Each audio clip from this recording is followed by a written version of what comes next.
ఓం శాంతి.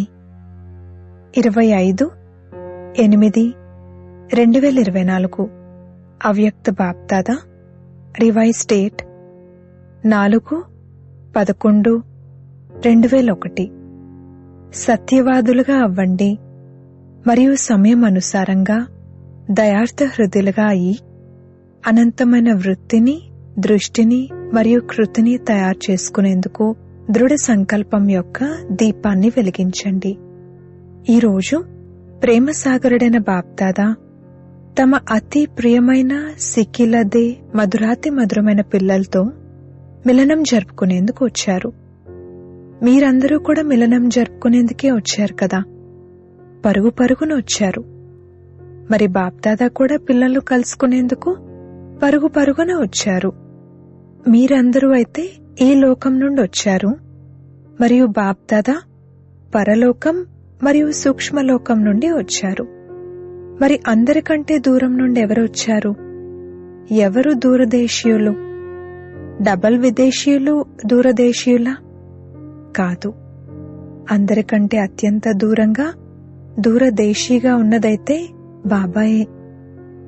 బాప్దాదాకి ఈసారి డబల్ విదేశీ పిల్లలు మరియు భారతవాసీ పిల్లల యొక్క ఒక విషయం పట్ల చాలా గర్వంగా ఉంది. ఏ విషయంలో గర్వంగా ఉంది చెప్పండి? విశేషంగా డబల్ విదేశీ పిల్లల ధైర్యాన్ని చూసి బాప్దాదాకు గర్వంగా ఉంది. అదేంటంటే, ఎటువంటి పరిస్థితిలోనైనా కానీ బాబాను కలుసుకునేందుకు చేరుకున్నారు.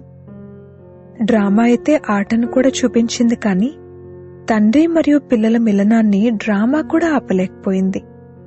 మరి అటువంటి ధైర్యవంతులైన పిల్లలపై బాప్దాదా విశేషంగా వరదానాల వర్షాన్ని కురిపిస్తున్నారు.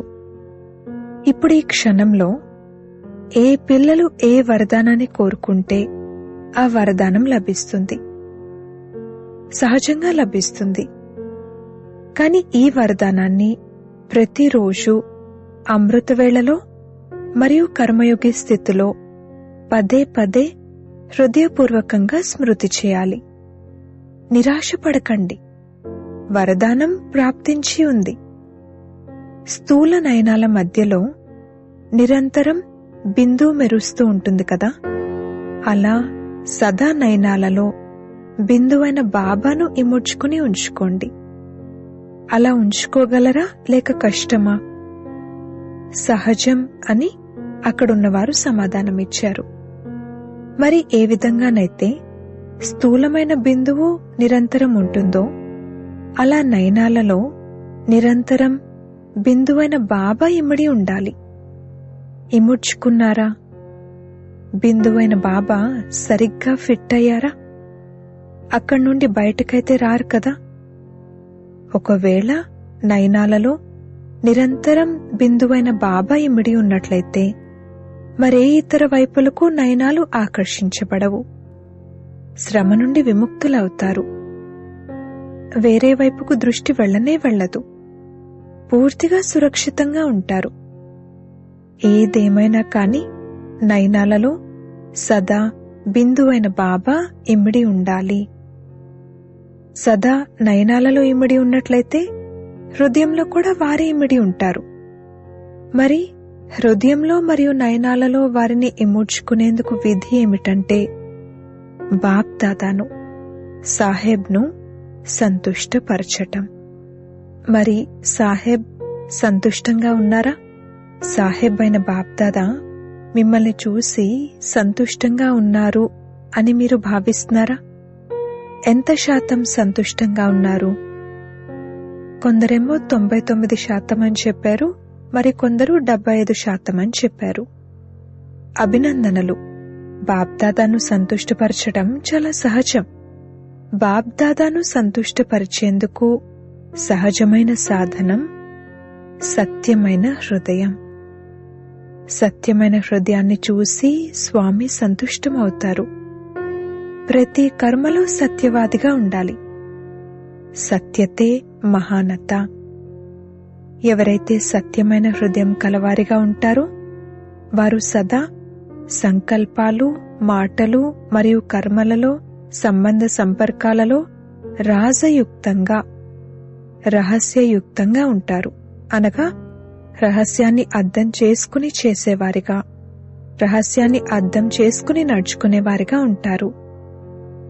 మరియు మనం ఎంతవరకు రహస్యం తెలిసిన వారిగా ఉన్నామో అన్నదానిని పరిశీలించుకునేందుకు గుర్తు, ఒకవేళ ఎవరికైనా రహస్యం తెలిసి ఉంటే వారెప్పుడూ తమ స్వస్థితితో అసంతుష్టులవ్వరు, అనగా నిరాశపడరు. మరియు సంకల్పాలలో కూడా, వృత్తి ద్వారా కూడా, స్మృతి ద్వారా కూడా, దృష్టి ద్వారా కూడా ఎవ్వరినీ అసంతుష్టం చేయరు. ఎందుకంటే వారు అందరి యొక్క మరియు స్వయం యొక్క సంస్కార స్వభావాల గురించి తెలిసిన వారిగా, రహస్యం తెలిసిన వారిగా ఉంటారు. కావున తండ్రిని సంతుష్టపరిచేందుకు విధి రహస్యం తెలుసుకుని నడుచుకోవటం మరియు రహస్యం తెలిసిన వారిగా ఉండటం. అనగా స్వయం పట్ల అసంతుష్టత రాకూడదు, అలాగే ఇతరులను అసంతుష్టం చేయకూడదు. సదా సమయం అనుసారంగా మీ మనసు బుద్ధిని స్వప్నంలో కూడా సదా శుభంగా మరియు శుద్ధంగా ఉంచుకోండి. కొంతమంది పిల్లలు ఆత్మిక సంభాషణలో ఏమంటూ ఉంటారంటే, బాప్దాదా అయితే శక్తుల్ని ఇస్తారు కానీ సమయానికి ఆ శక్తి ఉపయోగపడటం లేదు అని. బాప్దాదా విశేషంగా పిల్లలందరికీ సహచరుని సంబంధంలో, విశేషంగా అటువంటి సమయంలో ఎక్స్ట్రా సహాయాన్ని అందిస్తారు. ఎందుకని? పిల్లలను సంపన్నంగా చేసి తమతో పాటు తీసుకువెళ్లడానికి బాబా బాధ్యులు. కనుక బాబా తమ బాధ్యతను విశేషంగా అటువంటి సమయంలో నిర్వర్తిస్తారు. కానీ అప్పుడప్పుడు పిల్లల మనసు యొక్క క్యాచింగ్ పవర్ యొక్క స్విచ్ ఆఫ్ అయి ఉంటుంది. మరి అటువంటప్పుడు బాబా ఏం చేయాలి? అయినా కానీ బాబా అయితే స్విచ్ ఆన్ చేసేందుకు, దాన్ని తెరిచేందుకు ప్రయత్నిస్తారు. కానీ దానికి సమయం పట్టేస్తుంది. అందుకే మళ్ళీ ఎప్పుడైతే స్విచ్ ఆన్ అవుతుందో అప్పుడు అలా చేయకుండా ఉండాల్సింది, కానీ జరిగిపోయింది అని అంటారు. కనుక సదా మీ మనసు యొక్క క్యాచింగ్ పవర్ను, దానిని మీరు టచింగ్ అని అంటారు, ఆ టచింగ్ లేక క్యాచింగ్ పవర్ యొక్క స్విచ్ ను ఆన్ చేసి పెట్టుకోండి. ఆఫ్ చేసేందుకు మాయ ప్రయత్నిస్తుంది, అది క్షణంలో ఆఫ్ చేసి వెళ్ళిపోతుంది. అందుకే ఏ విధంగానైతే సమయం నాజూకుగా అవుతూ ఉందో అదే విధంగా ఇప్పుడు ఇంకా నాజూకుగా అయ్యేదుంది. మీరు భయపడటం లేదు కదా? బాప్దాదా ఇంతకు ముందు కూడా అడిగారు, మీరందరూ సంవత్సరాన్ని ఎందుకు జరుపుకున్నారు? ఏ సంవత్సరాన్ని జరుపుకున్నారు? సంస్కారం ద్వారా విశ్వ పరివర్తన పక్కానే కదా? జరుపుకున్నారు కదా? లేక మర్చిపోయారా? జరుపుకుంటున్నామని సమాధానమిచ్చారు.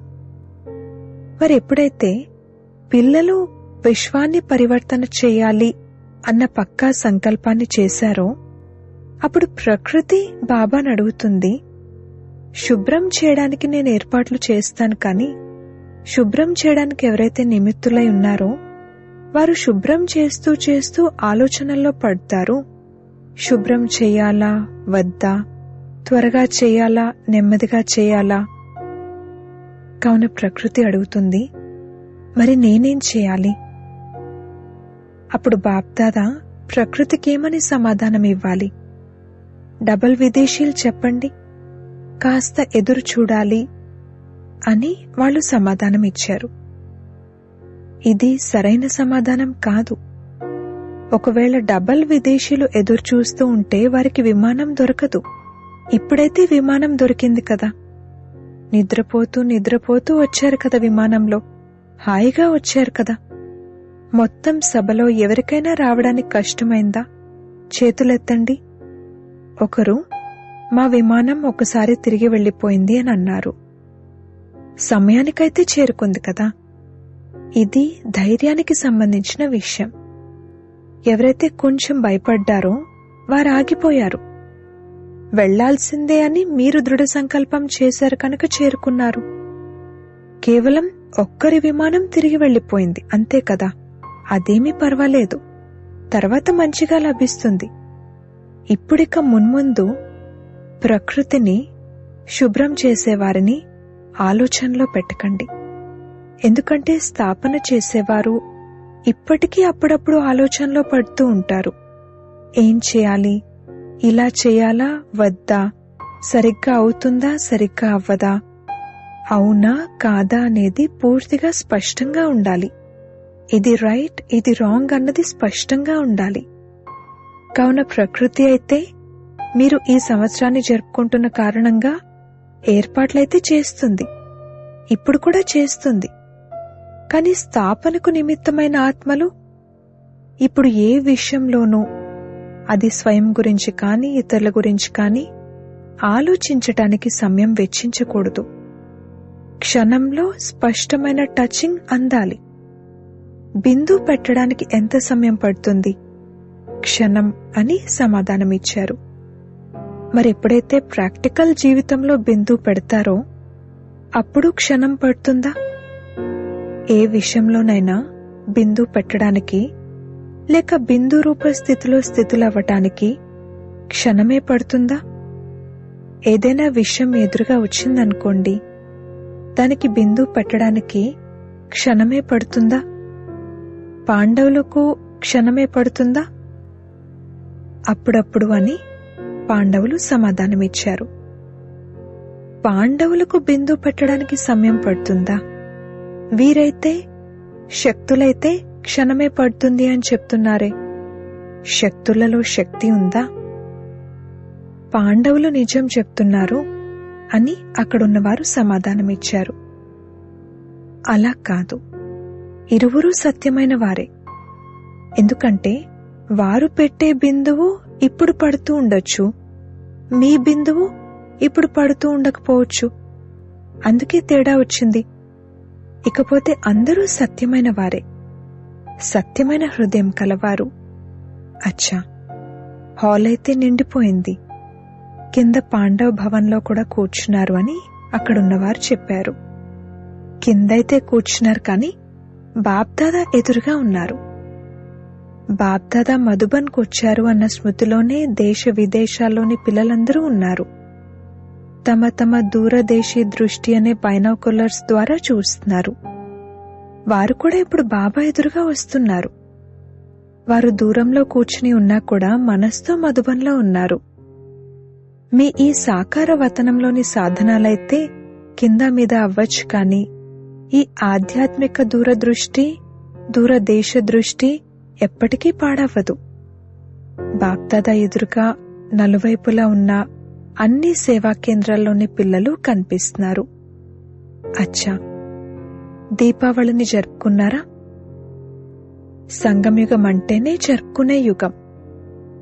అంతర్ముఖులుగా అయి అతీంద్రియ సుఖం యొక్క ఆనందాన్నైనా అనుభవించండి, లేదంటే సేవలో మహాదానులుగా అయి ఆత్మలకు మహాదానాన్నైనా ఇస్తూ జరుపుకోండి, లేదంటే పరస్పరంలో ఆత్మిక సంభాషణైనా చేయండి, డాన్స్ చేయండి.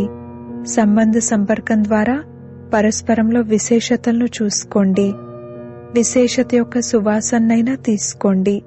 సదా జరుపుకోవటమే జరుపుకోవటం. పోగొట్టుకునే సమయం సమాప్తమైపోయింది. ఇది పోగొట్టుకునే యుగమైతే కాదు కదా.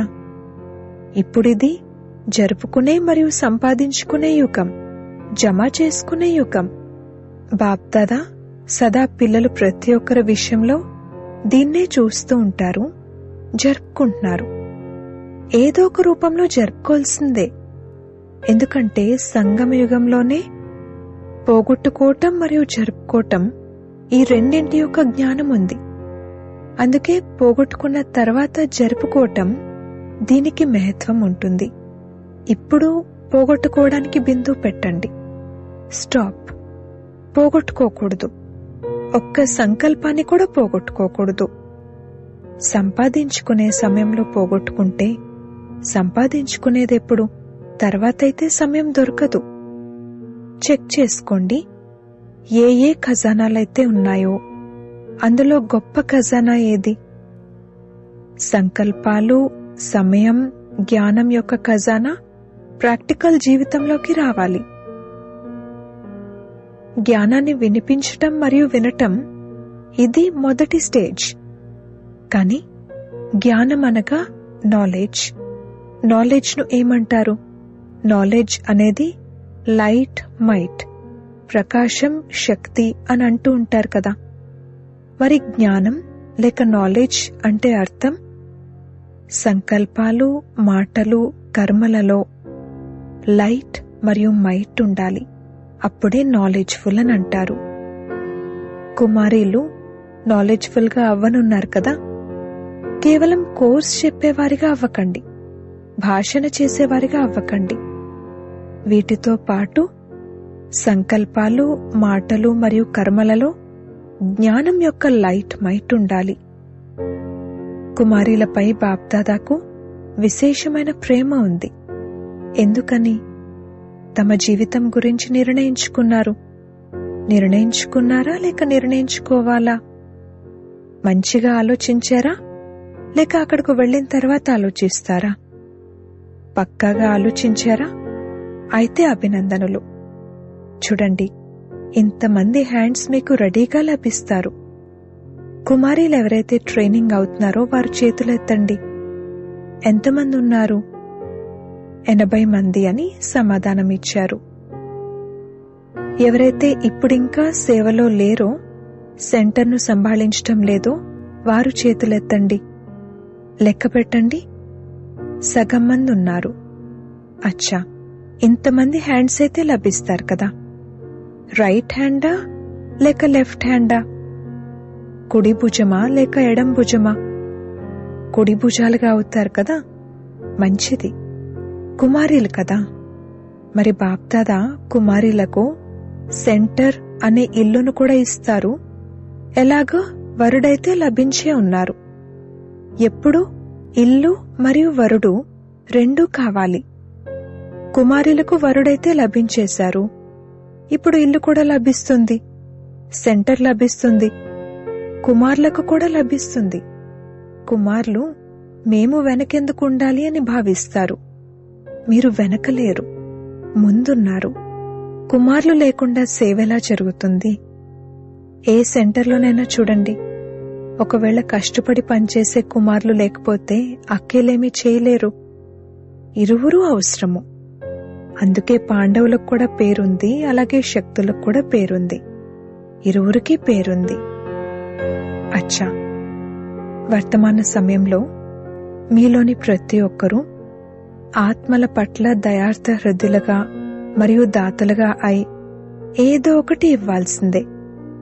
మనసా సేవ ద్వారానైనా ఇవ్వండి, శుభభావనల ద్వారానైనా ఇవ్వండి, శ్రేష్ఠ సకాష్ ఇచ్చే వృత్తి ద్వారానైనా ఇవ్వండి, ఆధ్యాత్మిక శక్తి సంపన్నమైన మాటల ద్వారానైనా ఇవ్వండి, మీ స్నేహ సంపన్నమైన సంబంధ సంపర్కాల ద్వారానైనా ఇవ్వండి. కాని ఏ ఆత్మ కూడా వంచితం అవ్వకూడదు. దాతలుగా అవ్వండి, దయార్థ హృదయులుగా అవ్వండి. వారు ఆర్తనాదాలు చేస్తున్నారు. బాబా ముందు తమ తమ భాషల్లో ఆర్తనాదాలు చేస్తున్నారు. శాంతిని ఇవ్వండి, స్నేహాన్ని ఇవ్వండి, హృదయపూర్వకమైన ప్రేమని ఇవ్వండి, సుఖం యొక్క కిరణాలను చూపించండి అని ఆర్తనాదాలు చేస్తున్నారు. మరి బాప్దాదా ఎలా ఇస్తారు? పిల్లలైన మీ ద్వారానే ఇస్తారు కదా. బాబాకు మీరందరూ కుడి భుజాలు. ఎవరికైనా ఏదైనా ఇవ్వాలంటే చేతుల ద్వారానే ఇస్తారు కదా. మరి మీరందరూ బాబాకు కుడి భుజాలు కదా. పాండవులు కుడి భుజాలైనా? కుడి భుజాలైనా మీ స్మృతి చిహ్నం ఉంది. స్మృతి చిహ్నం ఏంటో తెలుసా? విరాట రూపం యొక్క చిత్రాన్ని చూశారు. మరి అందులో ఎన్ని భుజాలను చూపిస్తారు? అందులో కుడి భుజాలైన మీ చిత్రమే ఉంది కదా. కుమారీలు, అందులో మీ చిత్రము ఉంది కదా. ఇప్పుడు బాబా కుడి భుజాల ద్వారా ఆత్మలకు సుఖశాంతుల దోసిలినైతే అందిస్తారు కదా. పాపం వారికి దోసిలి అంత కూడా ఇవ్వకపోతే వారు ఎంతగా తప్పిస్తారు. ఇప్పుడు అన్ని హద్దు విషయాల నుండి అతీతమైపోండి. హద్దు విషయాలలో, హద్దు సంస్కారాలలో సమయాన్ని పోగొట్టుకోకండి. బాప్దాదా ఈ రోజు కూడా పిల్లలందరికీ వారు ఇక్కడ కూర్చునున్నా, సెంటర్లో కూర్చునున్నా, భారత్లో ఉన్నా, విదేశాల్లో ఉన్నా కానీ దయార్థ హృదయ భావనతో సూచన ఇస్తున్నారు. అదేమిటంటే, బాప్దాదా పిల్లలు ప్రతి ఒక్కరి యొక్క హద్దు విషయాలను, హద్దు స్వభావ సంస్కారాలను, అల్లరితనాన్ని లేక చతురతతో కూడిన సంస్కారాలను, నిర్లక్ష్యపు సంస్కారాలను బాప్దాదా చాలా సమయం నుండి చూస్తున్నారు. కొంతమంది పిల్లలు అంతా జరిగిపోతుంది, ఎవరు చూస్తారో ఎవరికి తెలుస్తుంది అని అనుకుంటారు. కాని ఇప్పటి వరకు బాప్దాదా దయార్థ హృదయులుగా ఉన్నారు. అందుకే అంతా చూస్తున్నప్పటికీ, వింటున్నప్పటికీ దయ చూపిస్తున్నారు. అయినా బాప్దాదా ప్రశ్నిస్తున్నారు, ఇలా దయార్థ హృదయులుగా ఉండటం కూడా ఎప్పటి వరకు? ఎప్పటి వరకు? ఇంకా సమయం కావాలా? సమయం కూడా బాబాను అడుగుతుంది, ఇంకా ఎంతవరకు? ప్రకృతి కూడా అడుగుతుంది, మీరు సమాధానం ఇవ్వండి, సమాధానం ఇవ్వండి. ఇప్పుడింకా తండ్రి రూపమే నడుస్తూ ఉంది. శిక్షకునిగా మరియు సద్గురుగా అయితే ఉండనే ఉన్నారు. కాని ఇప్పుడు తండ్రి రూపం నడుస్తుంది, క్షమాసాగరుని పాత్ర నడుస్తుంది. కాని ధర్మరాజు పాత్ర నడిచినట్లయితే ఏం చేస్తారు? బాప్దాదా ఏం కోరుకుంటారంటే, ధర్మరాజు పాత్రలో కూడా వాహ పిల్లలు వాహ అన్న శబ్దం చెవుల్లో మారుమ్రోగాలి. తర్వాత బాబాకు ఫిర్యాదు చేయకండి, బాబా మీరు చెప్పనే చెప్పలేదు, మేం తయారైపోయే వాళ్ళం కదా అని. అందుకే ఇప్పుడు హద్దుకు సంబంధించిన చిన్న చిన్న విషయాలలో, స్వభావాలలో, సంస్కారాలలో సమయాన్ని పోగొట్టుకోకండి. నడుస్తున్నాము, నడుస్తాము అని కాదు, జమ అవుతూ ఉంటుంది. అదంతా 2 రెట్లు, 3 రెట్లు, 100 రెట్లు జమ అవుతూ ఉంటుంది. నడుస్తుందిలే అని కాదు. అందుకే మనసులో ఈ దృఢ సంకల్పం యొక్క దీపాన్ని వెలిగించండి. వృత్తిని, దృష్టిని, కృతిని హద్దు నుండి అనంతంలోకి తయారు చేసుకోవాల్సిందే. అందుకే బాప్దాదా అంటారు, అలా తయారు చేసుకోవాల్సి ఉంది. ఈ రోజైతే తయారు చేసుకోవాల్సి ఉంది అని అంటారు. కానీ తర్వాత ఏమంటారు? Too late. సమయాన్ని చూడండి, సేవను చూడండి. సేవ వృద్ధి చెందుతుంది, సమయం ముందుకు పరుగులు తీస్తుంది. కాని స్వయం హద్దులో ఉన్నారా లేక అనంతంలో ఉన్నారా? హద్దు విషయాల వెనక మీరు పరుగులు తీయకండి. అప్పుడు అనంతమైన వృత్తి, స్వమానం యొక్క స్థితి మీ వెనక పరుగు తీస్తాయి. ఈ సంవత్సరంలో ఇప్పటి వరకు ఏదైతే చేశారో అది చూసి బాప్దాదా సంతుష్టంగా ఉన్నారు, అభినందనలు కూడా ఇస్తారు. కాని ఇప్పుడు సేవలో అనుభూతి చేయించండి. దీపంపై దీపపు పురుగులుగా చేయండి. సహయోగులుగానైనా చేయండి, సహచరులుగానైనా చేయండి. ఎలాగా ఒకలాగా తయారవ్వాలి. అనుభూతి యొక్క ఖజానాను తెరవండి. మంచిది, ఇంతవరకు బాగుంది. కాని కేవలం చుట్టూ తిరిగి వెళ్లే దీప పురుగులుగా అవ్వకూడదు. అనుభూతి యొక్క కోర్సును చేయించటం ద్వారా పక్కా దీప పురుగులుగా అవుతారు. చాలా బాగుంది, స్వర్గంలా ఉంది, ఇదే యథార్థ జ్ఞానం, నాలెడ్జ్ అని ఇంతవరకు అనుభూతి అవుతుంది. ఇంతవరకు సేవా రిజల్ట్ మంచిగా ఉంది. ఇప్పుడు అనుభూతి స్వరూపులుగా అయి అనుభవం చేయించండి. అనుభవం చేసుకునేవారు అనగా బాబాతో డైరెక్ట్ సంబంధాన్ని పెట్టుకునేవారు. అటువంటి అనుభవీ దీపపు పురుగులను తయారు చేయండి. సహయోగులుగా చేశారు, అందుకు అభినందనలు. ఇంకా తయారు చేయండి. ఇదే ఆ స్థానం, ఇక్కడి నుండే ప్రాప్తి కలుగుతుంది అని ఇంతవరకైతే ఒప్పుకుంటున్నారు. కాని బాబాతో కొద్దిగానైనా సంబంధాన్ని జోడించేలా చేయండి. వారు దీపం వెనకే పరిగెత్తే విధంగా ఉండాలి. కనుక ఈ సంవత్సరం విశేషంగా బాప్దాదా సేవలో అనుభూతి చేయించే కోర్సును చేయించాలని కోరుకుంటున్నారు. దీని ద్వారానే సాక్షాత్కారాలు కూడా జరుగుతాయి మరియు సాక్షాత్తు బాబా ప్రత్యక్షమవుతారు. విన్నారా? ఏం చేయాలి? ప్లాన్ దొరికిందా? ఇప్పుడు ఈ సంవత్సరం యొక్క రిజల్ట్ ను చూస్తారు. అచ్చా, నలువైపులా ఉన్న అతి ప్రియమైన బాప్దాదా యొక్క హృదయ సింహాసనాధికారి శ్రేష్ఠాత్మలకు, సదా హద్దు స్వభావ సంస్కారాలను పరివర్తన చేసుకునే అనంతమైన పరివర్తక ఆత్మలకు, సదా ఒక్క క్షణాన్ని ఒక్క సంకల్పాన్ని కూడా వ్యర్థంగా పోగొట్టుకోకుండా ఉండేవారికి, జమ చేసుకునే తీవ్ర పురుషార్థి పిల్లలకు, సదా దయార్థ హృదయులుగా అయి దాతగా అయి ప్రతి ఆత్మకు, వారు బ్రాహ్మణాత్మైనా దాహంతో ఉన్న ఆత్మలైనా కాని ఏదో ఒక దాని యొక్క దోసిలినిచ్చేవారికి, సకాష్నిచ్చేవారికి, ఇలా విశాల హృదయాన్ని పెట్టుకునే పిల్లలకు బాప్దాదా యొక్క చాలా చాలా చాలా చాలా ప్రియ స్మృతులు మరియు నమస్తే.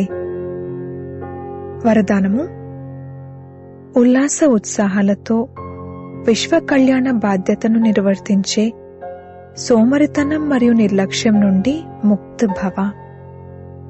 కొత్తవారైనా కావచ్చు లేక పాతవారైనా కావచ్చు, బ్రాహ్మణులుగా అవ్వటం అనగా విశ్వ కళ్యాణ బాధ్యతను తీసుకోవడము. ఏదైనా బాధ్యత ఉన్నప్పుడు తీవ్ర వేగంతో దాన్ని పూర్తి చేస్తారు. బాధ్యత లేకపోతే నిర్లక్ష్యంగా ఉంటారు. బాధ్యత అనేది సోమరితనాన్ని మరియు నిర్లక్ష్యాన్ని సమాప్తం చేస్తుంది. ఉల్లాస ఉత్సాహాలు కలవారు అలసిపోని వారిగా ఉంటారు. వారు తమ ముఖం మరియు నడవడిక ద్వారా ఇతరుల ఉల్లాస ఉత్సాహాలను కూడా పెంచుతూ ఉంటారు. స్లోగన్: సమయం అనుసారంగా శక్తులను ఉపయోగించటం అనగా జ్ఞాని యోగి ఆత్మగా అవ్వటము. సూచన: ఈరోజు మనందరి ప్రాణప్రియులైన ప్రకాశ్మణి దాదీ గారి పుణ్యస్మృతి దివసం. ఏ విధంగా దాదీ గారు ప్రతి కర్మలో సత్యవాదిగా అయ్యి సత్యమైన హృదయంతో సత్యమైన సాహెబ్ను సంతుష్టపరిచి హృదయ సింహాసనాధికారిగా అయ్యారో, అదేవిధంగా మనం కూడా దాదీ సమానంగా అవ్వాలి. ఇదే వారికి స్నేహభరితమైన శ్రద్ధాంజలి. ఓం శాంతి.